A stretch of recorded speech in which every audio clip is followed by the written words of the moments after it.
This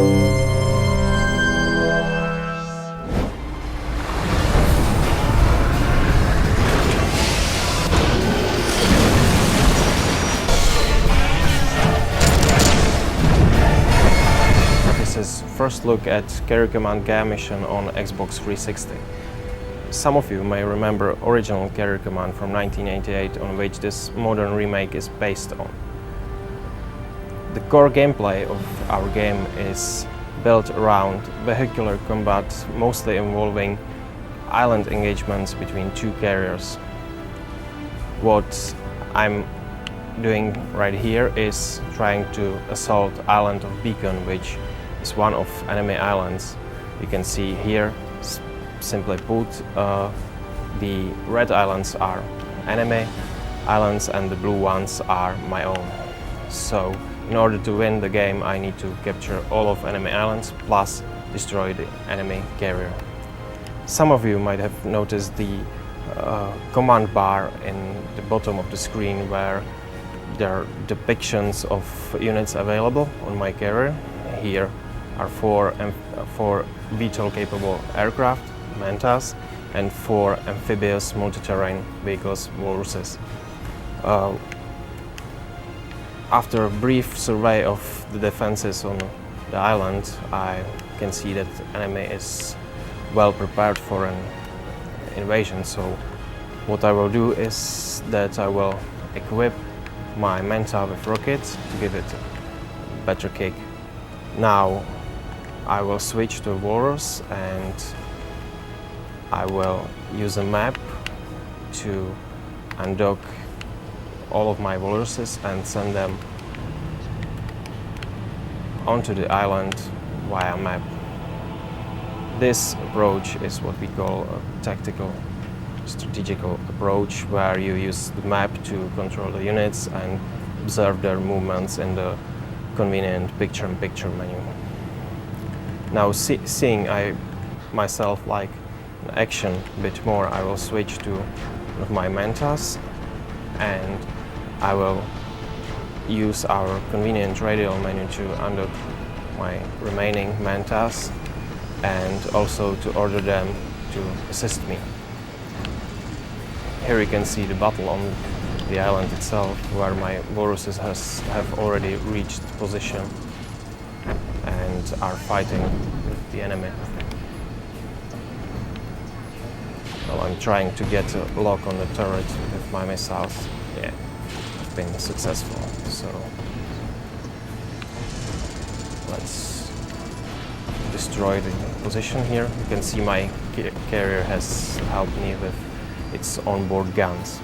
If you lose the unit, like I have lost 3 Mantas here, you can just easily replenish them using the production screen of the carrier shown here.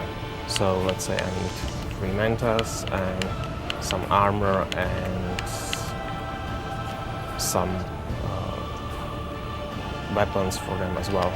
Once these Mantas are ready, I can get them to my carrier from my stockpile island via submersible supply bark, which basically is a submarine which travels from my stockpile island. I have lost all of my aerial units, so I can either try to push forward with only the units on the ground, Walruses, or I can decide to cut my losses and run. Seeing that the opposition is too strong, I need to get back and try to capture the islands around us to weaken its defenses. Now that I was able to withdraw my units, I will order the carrier to move back, and here I can take control of the carrier guns. I will rather order the carrier to withdraw and try to save what I can. To cover my escape, I will launch defense drones which will try and take out any pursuing units, like this. I can either use direct control of the helm, like this, or I can set waypoints for the carrier on the map.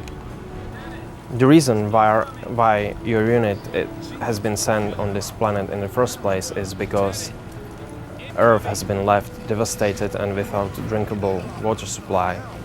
As you can see here, this part of the gameplay is different from the core gameplay I've been showing before. We will proceed and capture the carrier for our cause, and this will conclude the first mission of the campaign. The other campaign Carrier Command offers is the strategic skirmish campaign, where there's no story, but it's just head-on combat between two carriers, one-on-one, across the whole archipelago, which changes with each restart of the campaign. I can set the game easily to take only few hours. As you can see, I have most island as my own, but if I set the settings the other way around, then I would get something like this, with just colors switched, and it would probably take me several weeks to complete the campaign. The game comes out on both PC and Xbox 360 in Q3 2012.